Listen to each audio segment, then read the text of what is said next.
Hola, ¿qué tal amigos? Soy el gran maestro José González y es un placer tenerlos aquí de vuelta. Hoy quiero contarles la historia de la espectacular Dama por E6, esa novedad teórica que jugó Vasily Ivanchuk para derrotar a Sergei Karyakin en el 2008 y de la cual pues tengo el honor de haber sido el descubridor. Y quiero contarles la historia de cómo surgió esta jugada espectacular que había pasado por alto pues a muchos de los teóricos más importantes de aquella época. Bueno, pues nos tenemos que remontar al año 2006. En el año 2006 yo estaba jugando el campeonato de la Ciudad de México y después de terminar una de las rondas de la tarde, pues tenía un compromiso y tuve que salir del hotel rápidamente. Estaba hospedado en el Hotel del Prado, donde mismo se juega el torneo, y salí del hotel pues con rumbo, no me acuerdo a dónde iba, pero tomé un taxi, tenía mucha prisa, tomé un taxi. Y bueno, enseguida nos vimos el taxista y yo enseguida nos vimos atrapados en un típico atasco, típica situación de la Ciudad de México donde pues vas a vuelta de rueda. Y dentro de esa situación desagradable, pues el taxista empezó a conversar conmigo, ¿no? Me preguntó a qué me dedicaba y ya enseguida que le dije que era ajedrecista, pues surgieron las preguntas, que cómo era, que qué hacía. Ya le expliqué que por un lado era jugador de ajedrez, jugador de torneos y que era parte del equipo olímpico mexicano, era un seleccionado nacional y que por otro lado pues me dedicaba a entrenar talentos, ¿no? Gente que quería mejorar en ajedrez y que tenía buenas posibilidades de hacerlo, ¿no? Entonces, bueno, por ahí fue la conversación hasta que él me preguntó si yo conocía los libros del famoso Edward de Bono, un autor maltés que tiene libros relacionados con el pensamiento, y yo le tuve que confesar que aunque había escuchado, no los había leído nunca, ¿no? De qué se trataban.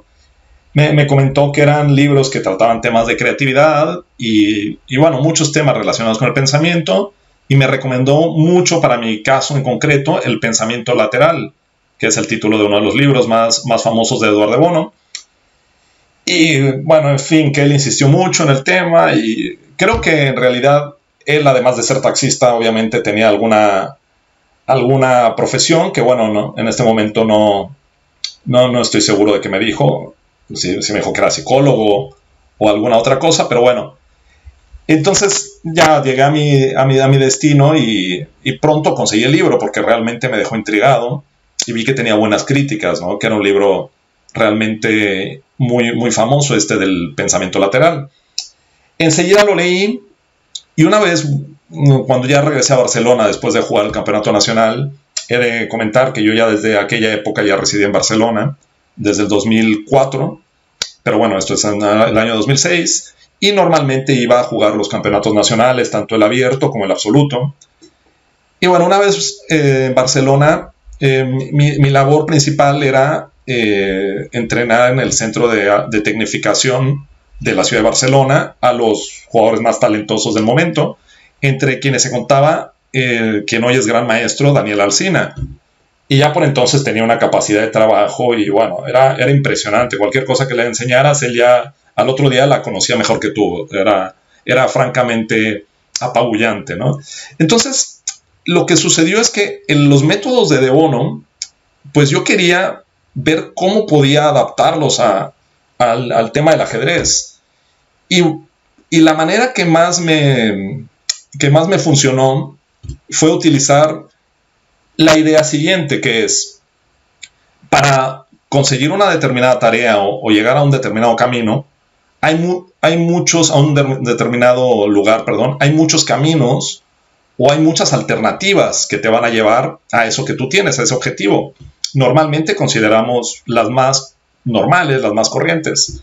Y entonces pensé que lo que podía hacer era, al analizar posiciones, en vez de considerar simplemente dos o tres jugadas, pues considerar muchas más alternativas, en especial cuando estábamos trabajando con el módulo.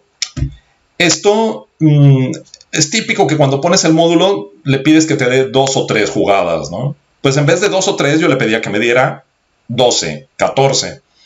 Y lo que veía es cuántas de estas jugadas mantenían una tendencia, es decir, si la posición era igualdad, pues ¿cuántas jugadas mantenían la igualdad? Oye, 8 jugadas mantienen la igualdad. Quizá la octava del módulo puede ser interesante, puede ser original, puede ser una que a nadie se le haya ocurrido. Y entonces por ahí van, pues así fue mi manera de aplicar el consejo de este taxista y bueno, más bien los consejos de Edward de Bono hacia la preparación de aperturas en concreto. Bueno, pues volvemos a Daniel Sina. En aquella época él jugaba la Grunfeld, perdón, la Najdorf, y había que ayudarlo porque la Najdorf es una defensa que requiere mucho mantenimiento. Hay que estar pues buscando qué es lo último que han jugado y viendo las posiciones más difíciles, intentando esquivar muchas balas. Y para ello pues yo me puse a hacer unos apuntes de esta defensa, ¿no? De esta variante de la siciliana.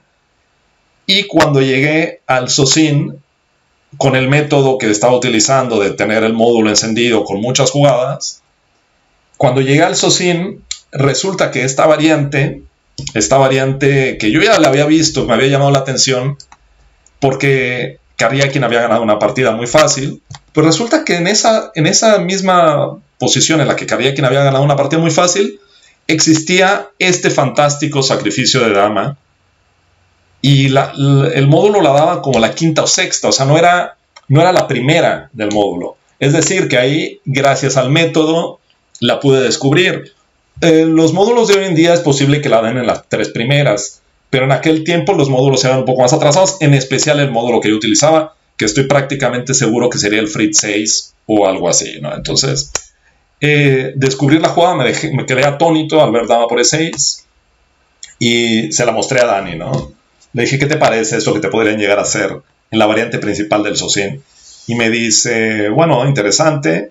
Y él mismo se queda con la idea de jugarla, ¿no? Queda ahí buscando la oportunidad, empieza a jugar el SOSIN en torneos y todo el mundo se le esquiva, ¿no? Entonces ya eso me puso un poco nervioso porque la verdad es que descubrir una idea de este estilo y no poderla utilizar te lleva a que otro la utilice y bueno, realmente es como descubrir algo muy importante. Pasó el tiempo, pero pasó bastante tiempo, ¿no? Llegó 2007, yo en México otra vez fui al campeonato nacional, lo comenté con amigos, con un amigo en concreto, le dije que era interesante, pero que no lo comentara porque no quería que se filtrara. Tengo la impresión de que sí lo comentó, porque pronto me decían, desde Yucatán me decían que conocían la idea, ¿no? Entonces, esto me quedó así como una preocupación de que en cualquier día la iban a utilizar. Yo no la pude utilizar porque yo abro con uno de 4. Y bueno, para no hacer más largo el tema, un día decidí contactar al gran maestro Manuel León, un gran maestro que, bueno, yo conocí cuando era un niño de 9 años y que con el tiempo se convirtió en gran maestro y ayudante de ni más ni menos que de Vasily Ivanchuk. Estaban en Madrid en 2008, iban camino al famoso torneo de Melody Amber y le dije a Manuel que tenía algo muy especial de apertura, que si lo querían ver, pero con el único, bueno, con la única petición mía, que si lo llegaban a utilizar, pues que me dieran crédito de que yo había descubierto la jugada. Me dijo que sí, que se los enviara y tal. Entonces, bueno, le envié un correo electrónico donde le explicaba de lo que se trataba. Comenta que cuando Ivanchuk lo vio, le dio mucha risa, ¿no? Que le pareció fantástico. Y que es curioso lo que hizo realmente. Él se sentó en un tablero con la idea y la analizó por sí mismo. Dice que no usó el módulo prácticamente para nada. Que si acaso lo habría usado León simplemente para ver que no había algún tipo de laguna importante.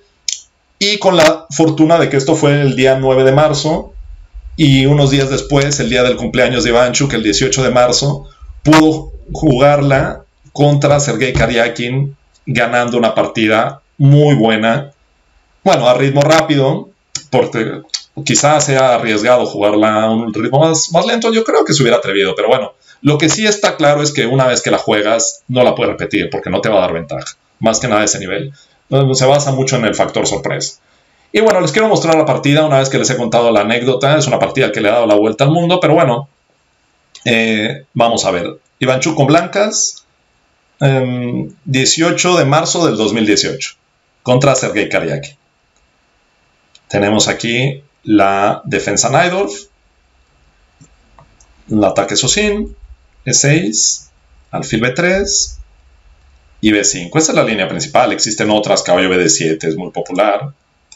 Sí, también algunos hacen alfil E7, cosa que, bueno, creo que no es tan exacta porque podría ser peligroso G4. Pero bueno, no vamos a entrar en muchos detalles, simplemente vamos a ver la idea. Alfil G5, la más popular es enroque en vez de alfil G5. Pero bueno, la idea está aquí, alfil G5, alfil E7, dama F3, dama C7 y E5. Aquí juegan alfil B7, peón por peón, alfil por, dama E3, alfil C5, enroque largo, caballo C6. Esta era la posición en la que Karyakin tenía una victoria de negras bastante tranquila. Bueno, aquí es donde está la jugada monstruosa, que es dama por E6, el 14 dama por E6. La partida anterior de Karyakin había ido con alfil por F6, él había enfrentado a otro adversario, creo que a un tal Pap o Papa, no me acuerdo. Caballo D5, dama D8, y ganó muy fácil, C3, peón por y alfil A7. Y bueno, la posición negra es bastante buena. La pareja alfiles, el rey está todavía en el centro, pero en breve resolvió con enroque largo y bueno, la presión sobre D4. Esa partida yo la conocía y sabía que Karyakin posiblemente cayera, ¿cierto? Eso lo tomé en cuenta desde el primer momento en que vi la línea. Dije, bueno, lástima que yo no juego contra Karyakin nunca, ¿verdad? Pero bueno, Ivanchuk hizo, en vez de alfil por F6, hizo dama por E6, peón por, caballo por. Y ahí está el tema, ¿no? Entregas la dama por dos peones, pero claro, todas las piezas blancas están viniendo a presionar al rey. Y curiosamente, la valoración sigue manteniéndose. Es igualdad cuando el negro juega bien. En algunas variantes el blanco también ha de tener un poco de esfuerzo, o sea, de precisión, pero para una primera impresión es durísimo, y más en ritmos rápidos, ¿no? Entonces, Karyakin jugó dama E5. Hay 4 alternativas: dama E7, alfil D6, alfil B6. Quizá la más normal, la más fácil para el negro sería dama E7, torre aquí. Y para no tener que sufrir más, dama por E6, torre por E6 y caballo E7. Esta es la variante más tranquila para igualar. Y ya, yo por esta variante simplemente ya no, hoy en día no lo jugaría con blancas. Básicamente no encuentro ninguna razón, aunque bueno, les comento cómo debería de continuar. Caballo E4, alfil por, torre por. El blanco tiene bastante presión.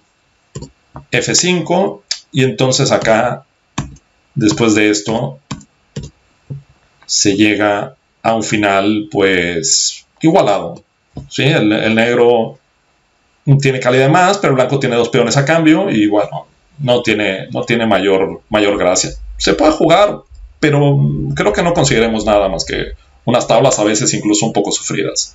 Bueno, vamos a ver cómo siguió la partida. Al día de hoy pues ya perdió el efecto sorpresa. Karyakin vino acá, Ivanchuk jugó caballo por G7, rey F8, caballo E6, y aquí increíblemente Karyakin cometió un pequeño error. Ya jugó, bueno, no increíblemente, porque es que hay muchas alternativas, es fácil, cuando tienes que calcular tanto es fácil confundirte, y se puso aquí, ¿no? En el jaque. Entonces, bueno, Ivanchuk jugó torre 1, posiblemente caballo por C5 es mejor. Se llega a una posición muy extraña, en la que hay 2 caballos y peones a cambio de la dama, y bueno, se considera mejor para el blanco, pero bueno, la mala coordinación de las piezas y el rey que está tanto expuesto, es posible que las negras en un momento dado tengan que entregar una torre por un caballo, y entonces ya se llega a torre y caballo contra dama, lo cual es bastante jugable para el blanco. Pero bueno, Ivanchuk jugó una buena, también hizo torre H1, y aquí vino el segundo error de Karyakin, pero este sí ya es decisivo. Tenía que hacer alfil por F2, y él en cambio jugó dama por E1. Jaque intermedio, torre por, y esta posición con calidad de menos no es igual que la otra. Aquí tenemos un peón más, o sea, tenemos 3 peones por la calidad, y las piezas blancas son realmente amenazadoras. Entonces, aquí Ivanchuk se llevó la victoria sin demasiados problemas. Sí, fue bonito que además de poder jugarla, ganara, ¿no? Porque imagínate, la juegas y bueno, si es tablas, ¿no? Pero si además pierdes, entonces bueno, fue barriendo todos los peones y consigue imponer su ventaja. Y así es como surgió la gran fama de Dama E6. Bueno, después de... Bueno, Caballo F5 se rindió. Después de esto, yo tuve una pequeña decepción, puesto que si lo juegas me das crédito, fue un poco decepcionante, puesto que solo lo dijo de palabra, ¿no? Es decir, yo me había imaginado que igual se podía escribir algo sobre el tema, ¿no? Pero bueno, en fin, después con el tiempo, el gran maestro Amador Rodríguez y según recuerdo, también el gran maestro Miguel Illescas han escrito sobre la partida y bueno, han contado que es producto de una idea mía y de una colaboración mexicana, como dice Amador, entre el gran maestro Manuel León y su servidor. Entonces, bueno, amigos, esto es lo que les quería contar. Es interesante el tema de la creatividad. Hoy en día los módulos amenazan el ajedrez aparentemente. Para muchos piensan que todo lo analizarán, pero es que en realidad el ajedrez es un juego muy rico y en este tipo de pequeños descubrimientos es donde está pues el arte de jugar ajedrez hoy en día. No creo que realmente los módulos sean algo negativo, sino todo lo contrario, crean un tipo de ajedrez más rico en opciones, menos acartonado, menos, ¿cómo decirlo?, menos dogmático.